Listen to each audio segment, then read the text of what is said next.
के हुए हो, लेकिन रुके क्यों हो? ये तुमने कभी पूछा खुद से? क्या संसार तुम्हें रोक रहा है, या फिर वो शक्ति जिसने तुम्हें इस धरती पर भेजा वही तुम्हें थामे हुए है?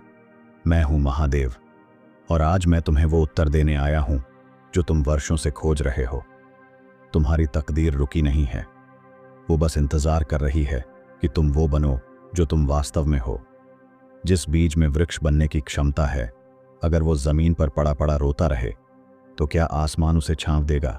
तुम कहते हो मैं मेहनत करता हूं फिर भी फल नहीं मिलता, लेकिन क्या तुम सही दिशा में चल रहे हो या बस भीड़ की तरफ भाग रहे हो? हर आत्मा का मार्ग अलग है, हर आत्मा का सत्य अलग है। मैं तुम्हें वही मार्ग दिखाने आया हूं। पहला कारण, अधूरी श्रद्धा। तुम पूजा तो करते हो पर भरोसा नहीं रखते। तुम नाम तो लेते हो पर हृदय में डर छुपा होता है। श्रद्धा तब फल देती है जब वो पूर्ण होती है, जैसे अग्नि पूर्ण जलती है। अधूरी नहीं। जब तुम अपने ही इष्ट पर भरोसा नहीं करते तो ब्रह्मांड क्यों भरोसा करे तुम पर? तुम कहते हो अगर सब कुछ भगवान करेगा तो मैं क्या करूं? पर मैं कहता हूं तुम्हारा विश्वास ही तुम्हारी सृष्टि है।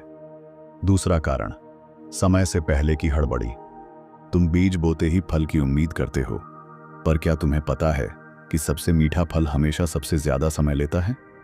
जो जल्दी पक जाए वो टिकता नहीं। समय मांगता है तकदीर। जब तुम कहते हो मुझे अभी चाहिए, मैं कहता हूं क्या तुम तैयार हो लेने के लिए? क्योंकि जो समय से पहले मिल जाए वो वरदान नहीं, परीक्षा बन जाता है।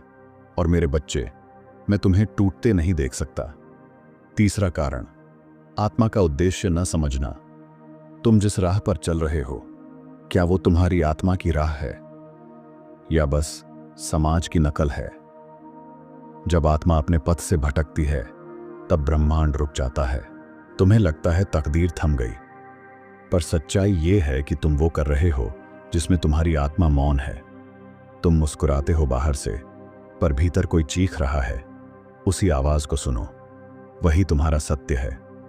अब मैं तुम्हें दूंगा वो 3 दिव्य संकेत जिनसे तुम्हें समझ आएगा कि तकदीर रुकी नहीं है, वो बस तुम्हारे जागने का इंतजार कर रही है।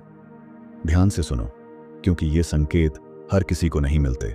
पहला संकेत, अंदर से उठती बेचैनी। तुम्हें सब कुछ मिल रहा है पर आत्मा शांत नहीं। ये संकेत है कि तुम गलत राह पर हो।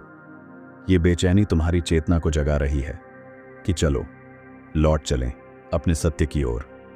जब तुम अपने ही जीवन से असंतुष्ट हो जाते हो, जब भीड़ में भी अकेलापन लगता है, तो समझो महादेव तुम्हें बुला रहे हैं। ये वो पल है जब मैं तुम्हारी आत्मा को स्पर्श करता हूं। दूसरा संकेत, बार बार विफलता। तुम कोशिश करते हो, फिर गिरते हो, फिर उठते हो, फिर गिरते हो। ये कोई सजा नहीं, बल्कि संकेत है कि राह बदलो, दिशा बदलो, दृष्टि बदलो। हर बार गिरना इस बात का प्रमाण है कि ब्रह्मांड तुम्हें किसी और उद्देश्य के लिए तैयार कर रहा है। तुम्हारा प्रयास व्यर्थ नहीं,